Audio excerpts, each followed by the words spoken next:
উত্তরবঙ্গে ভয়াবহ বন্যার জল নামতেই নতুন বিপদ, গ্রামে ঢুকছে বন্যপ্রাণী। আলিপুরদুয়ার, জলপাইগুড়ি ও কোচবিহারের বিভিন্ন এলাকায় গত এক সপ্তাহ ধরে হাতি, বুনো শুকর ও হরিণের আনাগোনা বেড়েছে। বিশেষ করে ধূপগুড়ি, মাদারিহাট, তিতলিপাড়া এলাকায় রাতে হাতির তাণ্ডব চলছে।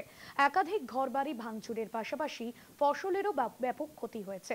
পরিস্থিতি মোকাবিলায় রাজ্য প্রশাসন ও বন বিভাগ যৌথভাবে বিশেষ টহলদারি শুরু করেছে। বনরক্ষীদের সঙ্গে স্থানীয় ক্লাব সদস্য, সিভিল ডিফেন্স বাহিনী গ্রামে গ্রামে প্রচার চালাচ্ছে। রাতে আলো জ্বালিয়ে রাখা, একা না বেরোনো, বন দফতরকে খবর দেওয়ার নির্দেশ দেওয়া হচ্ছে। রাজ্য প্রশাসন ইতিমধ্যেই বিশেষ পর্যবেক্ষণ দল পাঠিয়েছে উত্তরবঙ্গে। উত্তরবঙ্গ তথা ডুয়ার্সের বিভিন্ন এলাকায় বন্যপ্রাণীর আনাগোনা নতুন কোনো ঘটনা নয়। প্রতি বছর দেখা যায় যে বিভিন্ন এলাকায় চাষের জমিতে ঢুকে যাচ্ছে বন্যপ্রাণী এবং মানুষ এবং বন্যপ্রাণীর সংঘাত বেড়েই চলেছে।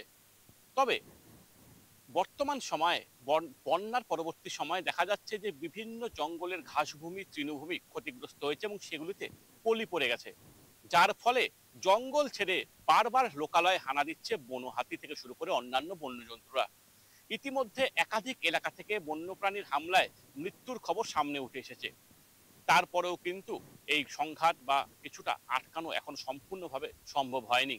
যদিও বিভিন্ন এলাকায় বন দপ্তরের সহযোগিতায় একাধিক কিউআরটি অর্থাৎ কুইক রেসপন্স টিম কাজ করে যাচ্ছে।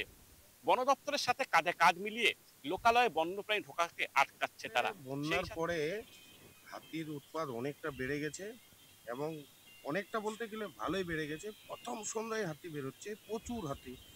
আর আমাদের যারা গ্রামের কৃষক, যারা ফরেস্টের সামনের যেগুলো এই যে জমি আছে, মানে ফরেস্ট লগ্ন যেগুলো গ্রাম আছে, সেই জমিতে যে ধান লাগানো আছে, সেই ধান একেবারে খেয়ে তছনছ করে দিচ্ছে। বন্যপ্রাণীদের আনাগোনা মানে কি, ওই যে বন্যা হওয়ার পরে যে এই যে এরিয়া আছে আমাদের, মানে রেঞ্জ, এগুলোতে যতগুলো ঘাস টাস লাগানো হয়েছে, হ্যাঁ, আবার গরু মারা পর্যন্ত সবগুলো তো পলি দিয়ে বন্ধ হয়ে গেছে, যার জন্য হাতির উপদ্রবটা খুব বেশি হয়ে গেছে। তারা সেই সাথে মানুষ এবং বন্যপ্রাণীর যে সংঘাত সেটা রোখার চেষ্টা চালিয়ে যাচ্ছে।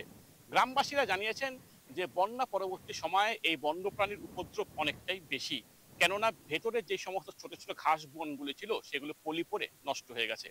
তবে বন দপ্তর এবং এই সমস্ত কিউআরটি কিন্তু মানুষকে বন্যপ্রাণীর হাত থেকে রক্ষা করার পাশাপাশি এই সমস্ত ফসল রক্ষা করার জন্য দিনরাত এক করে কাজ করে যাচ্ছে। জলপাইগুড়ি থেকে কৌস্তব ভৌমিক, কলকাতা টিভি।